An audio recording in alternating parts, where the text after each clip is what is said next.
milliers de Harkis, fidèles à la France. Mais cette action humanitaire n'est pas sans arrière-pensée. Elle permet de débuter un vaste travail de recensement. Nommer et ficher les individus facilite aussi leur contrôle.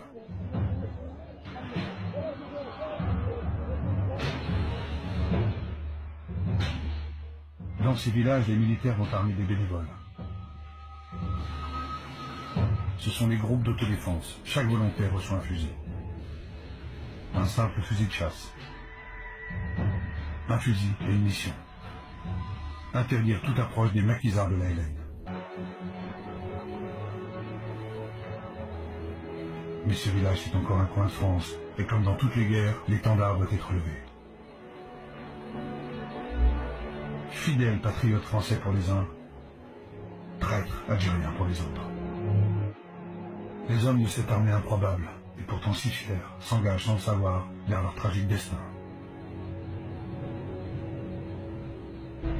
La deuxième zone créée par les militaires est la zone de pacification.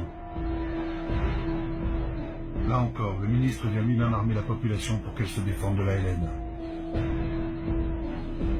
On lui fait allégeance, on lui baise la main. Lacoste, l'ancien résistant, n'a pas compris que l'ordre du vieux monde est en train de changer.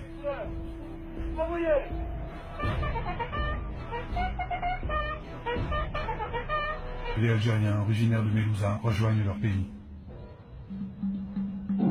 Certains choisissent de s'engager dans les sections de Harkis de l'armée française. Là encore, caméras et micros fixent et diffusent les motivations de ces hommes en colère.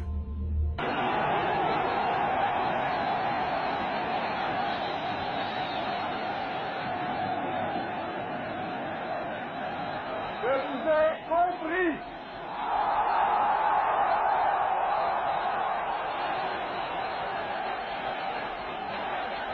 Je sais ce qui s'est passé ici. Je vois ce que vous avez voulu faire. Je vois que la route que vous avez ouverte en Algérie, c'est celle de la rénovation et de la fraternité. Un pas que la France n'a jamais fait en 130 ans de colonisation.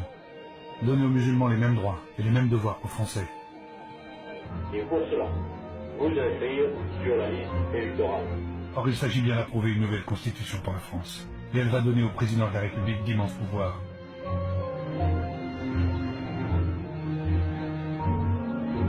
L'évolution, c'est que tous les Algériens musulmans peuvent s'exprimer. La pleine citoyenneté leur est accordée enfin. Et pour la première fois de leur vie, les femmes musulmanes ont le droit de voter.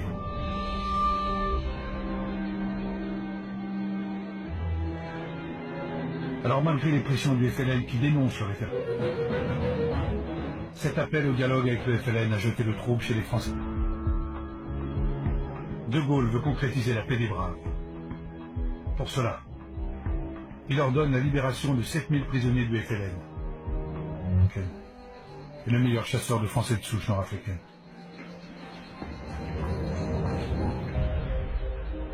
De Gaulle est-il en train de gagner la guerre? L'armée de libération nationale est considérablement affaiblie et sans ambiguïté. 6 millions de votants répondent oui et à peine 16 000 répondent non.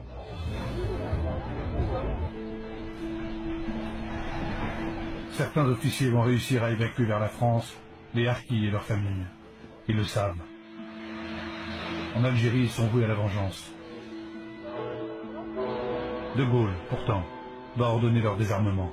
Il craint en effet que l'OAS ne récupère les Harkis dans ses rangs. Et c'est un télégramme classé secret, signé par le ministre de l'Algérie qui interrompt les évacuations. Demande à haut-commissaire de rappeler que toute initiative individuelle tendant à installer en métropole des Français musulmans sont strictement interdites. Aviser tout chef SAS et commandant d'unité.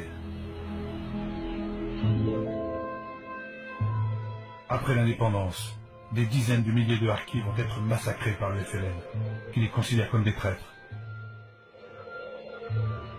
C'est l'une des profondes et douloureuses cicatrices de cette guerre qui s'achève.